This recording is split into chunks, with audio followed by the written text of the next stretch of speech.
When students returned to school in New York City last week, all 1 million of them, they did so without their phones. A new state law prohibits the use of smartphones from the morning bell until dismissal at the end of the day. New York becoming the most recent state to ban phones during the school day, as leaders and parents across the country work to manage the undeniable impact of those devices on kids. NBC's chief consumer investigative correspondent, Vicky Nguyen, as our Sunday focus. School has changed a lot over the last half century. Modern teaching methods have made the process of learning much less painful than in the old days. Today's modern teaching methods centering around newer technology and newer distractions. And we are calling it iPhone. Cell phones finding their way into the hands of school kids across the country, sapping attention and reshaping social norms. We would see kids at lunchtime and they would just sit there on their phones. Kids were no longer socializing with each other. But now a movement to ban cell phones in schools is gaining momentum.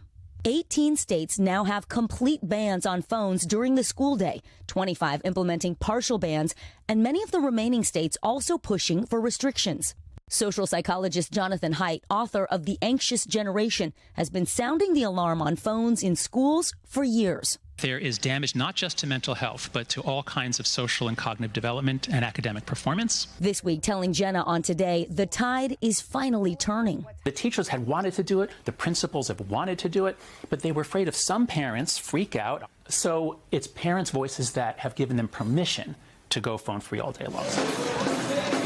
Sutter Middle School in Folsom, California has been phone-free for the last 2 years. Principal Tariq McFall says students are happier and more engaged. It's just a no-brainer for their social emotional and their mental health, and being able to come to school and not have to worry about what someone else is doing with their cell phone.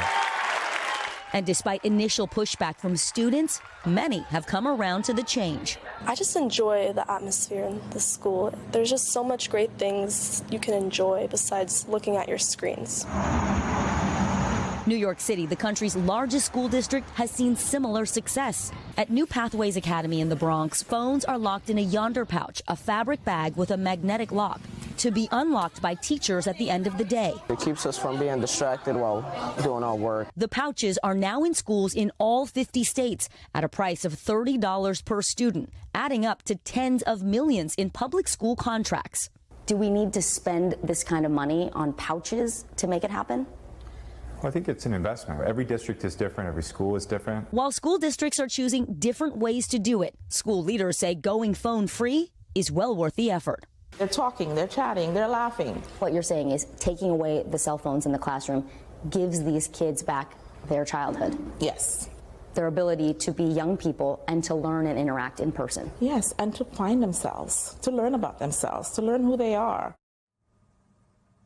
And Vicky joins me now live. Vicky, good morning. This is such a hot topic among parents and students. It has been extraordinary to see how quickly the support for these bans has grown, but some parents do still have concerns.